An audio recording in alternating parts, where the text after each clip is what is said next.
नमस्कार दोस्तों, आज हम मैट्रिक के एग्जाम में पूछे जाने वाले कुछ महत्वपूर्ण प्रश्न पर चर्चा करेंगे जो कि इतिहास से है। चैप्टर नंबर 4 हुआ भारत में राष्ट्रवाद। इस पार्ट से क्वेश्चन बहुत बार पूछा हुआ है कि जलियांवाला बाग हत्याकांड से आप क्या समझते हैं। देखिए, इसके बारे में जानते हैं। देखिए, जलियांवाला बाग जो था एक बाग नहीं था, यह एक खुला मैदान था जिसके चारों ओर घर थे और उस मैदान में एक कुछ पेड़ थे और उसी में एक क्या था, कुआं था।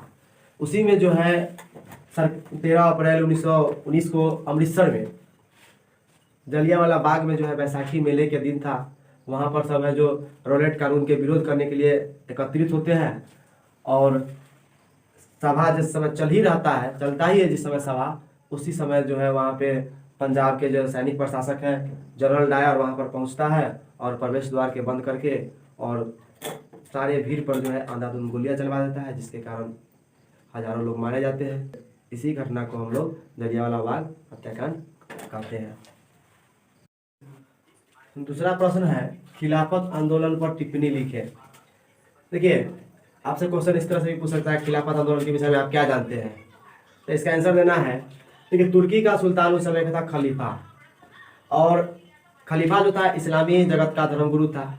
लेकिन प्रथम विश्व युद्ध में क्या करता है, तुर्की की पराजय होने के बाद जो है सेवर्स की संधि के द्वारा उसकी शक्ति को क्या कर दिया जाता है, शक्ति और प्रतिष्ठा को, खलीफा की शक्ति और प्रतिष्ठा को खत्म कर दिया जाता है, जिससे भारतीय मुसलमान गुस्सा हो जाते हैं।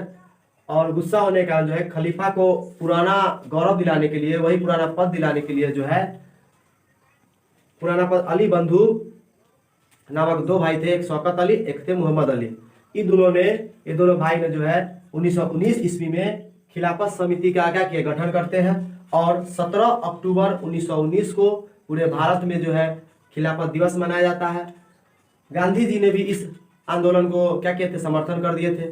और 1 अगस्त 1920 से खिलाफत आंदोलन भी और असहयोग आंदोलन दोनों साथ साथ चले उस समय। लेकिन 1924 ईस्वी में मुस्तफा कमाल पाशा द्वारा जो है खलीफा के पद को समाप्त कर देने के कारण जो है खिलाफत आंदोलन क्या होता है, बंद हो जाता है। इसी को हम लोग कहते हैं खिलाफत आंदोलन।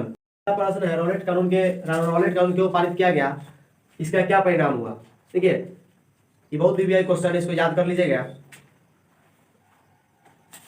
भारत के क्रांतिकारी गतिविधि पर अंकुश लगाने के लिए 2 मार्च 1919 ईस्वी को रॉलेट कानून पारित किया जाता है। इस कानून में शक के आधार पर, इस कानून के द्वारा शक के आधार पर किसी भी व्यक्ति को गिरफ्तार करके गुप्त रूप से उस पर मुकदमा चला करके क्या होता था, दंडित किया जाता था।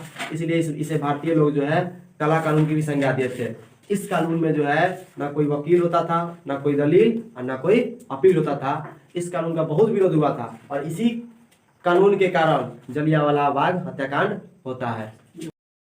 गांधी जी ने दांडी यात्रा क्यों की है, इसका क्या परिणाम हुआ, यह क्वेश्चन भी कई बार पूछा हुआ है।